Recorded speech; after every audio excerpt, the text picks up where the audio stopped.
Hello and welcome to Slightly Impressive Q&A. My name is Griff A and I'm Aing your Q's. Before I A the Q's, I have an announcement of sorts. I'm going to start streaming on Twitch. And by start streaming, I mean that I'm going to stream once at least, and we'll see how it goes. But that's this Saturday, the 24th of January, 2015, at some point in the afternoon. I'm not sure when exactly, but I'll keep you updated on Twitter, so you should follow me there at Slightly Griff if you don't already. But I'm gonna be leveling the druid Grifter as a feral, I believe, through the new content. So that's gonna be fun and terrifying, and we'll see how it goes. So it's twitch.tv/slightly impressive. It's what you would expect. So I'll see you there. Okay, but let's start the first question, which comes from Vero.karma, who I guess wins the weirdest name of the day contest just because there's a dot in your name, but I don't know, it's a hollow victory if you ask me. But your question is, how do you feel about Blizzard canceling Project Titan?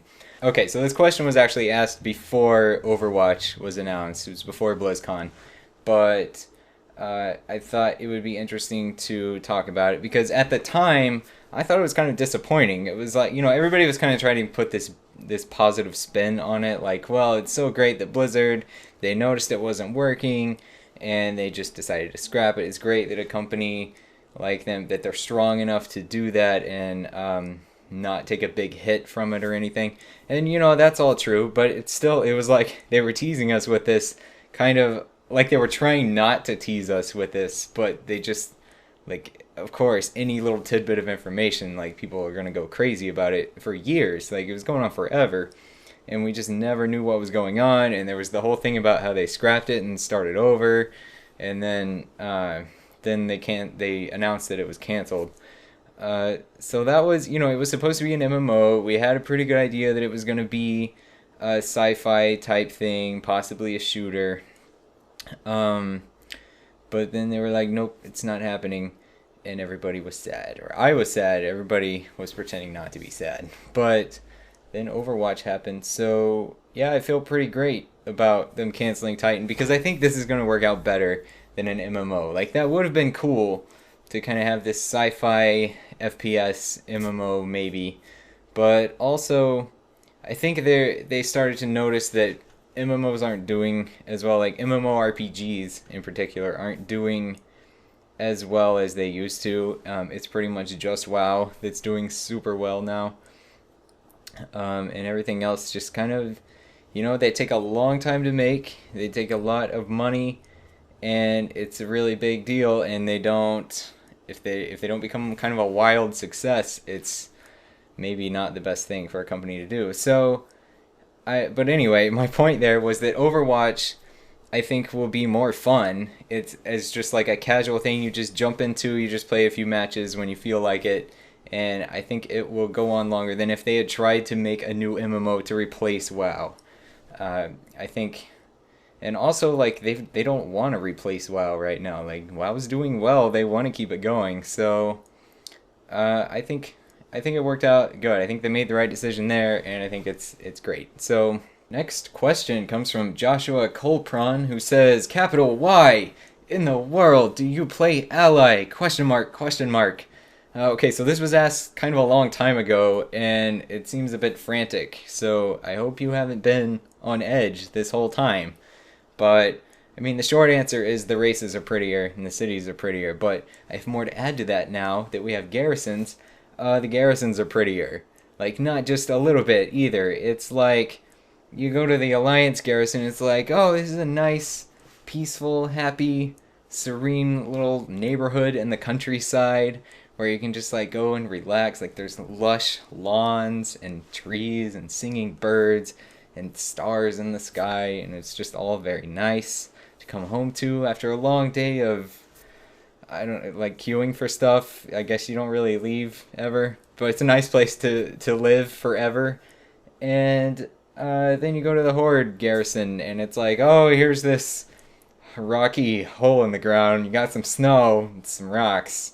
We'll build some huts so you don't literally freeze to death. But I mean, it looks I think I said one time it looks like a third world prison camp. I've never been to a third world prison camp in the snow, but that's how I would imagine it to look. So there was really no contest there. Okay, next question comes from John's Phalanx. So I don't know if it's like more than one John with the last name Phalanx, or if there's a missing apostrophe and it's like the phalanx that belongs to John. But in any case, they say, do you think you'll ever stop playing WoW? No. Next question. Okay, no. I mean, eventually WoW will dwindle to a point where it's just a few people playing, right? Like I always kind of wonder how that's going to go. Like will they just shut the servers down, or will they, who knows, like maybe they'll just keep it going and they'll just keep making improvements and keep going with a certain number of subscribers. Maybe it just goes up and down, or I don't know. I don't know how it's gonna go. Like that's the thing about WoW. I'm getting kind of on a tangent here, but the thing about WoW is it's never happened before. A game like this has never come along that so many people have played. So it's just there's no way to know where it's gonna go from here, because no one's been able to replicate it, so we have nothing to look to as far as what is going to happen. And as far as I'm concerned, unless they make some crazy change, like getting rid of the raids or something, I couldn't see myself walking away from it entirely. I could see taking breaks from it if it just gets too repetitive, or if it goes too long without new content. But I couldn't see, like, just totally walking away from it. Yeah. Next question comes from William Lunkmark, who says, what keeps you motivated to keep making Warcraft machinima? Okay, for me, it's that, I mean, there's a lot of things, but the main thing, especially lately, I guess, has been like, when I get that idea, like it usually just comes totally out of nowhere. I just get this idea for a video and I'm like, that would be really fun to make. I think I would make a really good video, and then I get really excited about it, and then sometimes I have an idea, maybe I'm not that excited about it, but when I sit down and think about like what jokes are going to be in it and how it's going to look, and it just kind of starts to come together, it's that moment where it all kind of falls into place, and then it's just like, yes, this is going to be really good, and I just get really excited about making it. That is what keeps me motivated to do it. And motivation it's probably the hardest part, maybe not the hardest, but one of the hardest parts of the whole YouTube thing in general, is just finding that motivation to keep making more videos and to stick with it. And really, that's kind of what separates, I've said this before, but that's what separates the channels or the people who start a new channel and they make a few videos and they're not crazy successful right away, and they just get kind of discouraged and they just get tired of it and they lose interest and they go do something else. There's nothing wrong with that, but the people who make it, I guess, are the people who stick with it and keep trying to improve and just keep going at it. With machinima especially. With Let's Plays, it's kind of like there's thousands, millions of thousands of people, millions of thousands, that's exactly how many are doing it.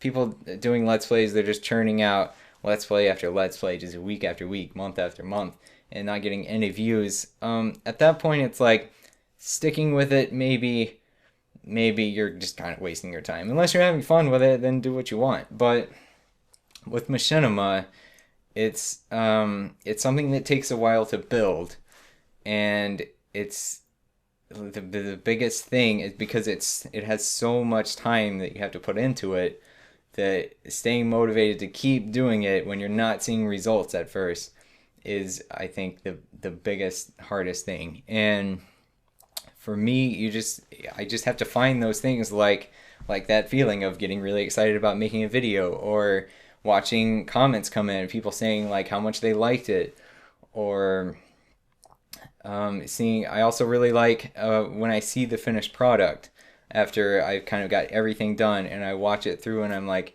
this looks really good. This looks like what I had in my head, hopefully. Sometimes it doesn't, but yeah, that's That's what keeps me motivated. That was kind of a messy answer, but it brings us to the last question of Traitor,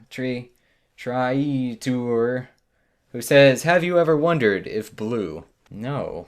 What? There's nothing, there's never been any question for me of like, if blue or not blue. Like, the answer is always, yes, blue. So, no, no. Okay, that's all we have for today. So, remember to check out the stream that's happening at twitch.tv/slightlyimpressive Saturday the 24th at an unspecific time in the afternoon. And if you have a question you'd like to leave for a future Q&A, please leave that in the comments of this video. Otherwise, thanks so much for watching, and I'll see you next time. Okay, bye.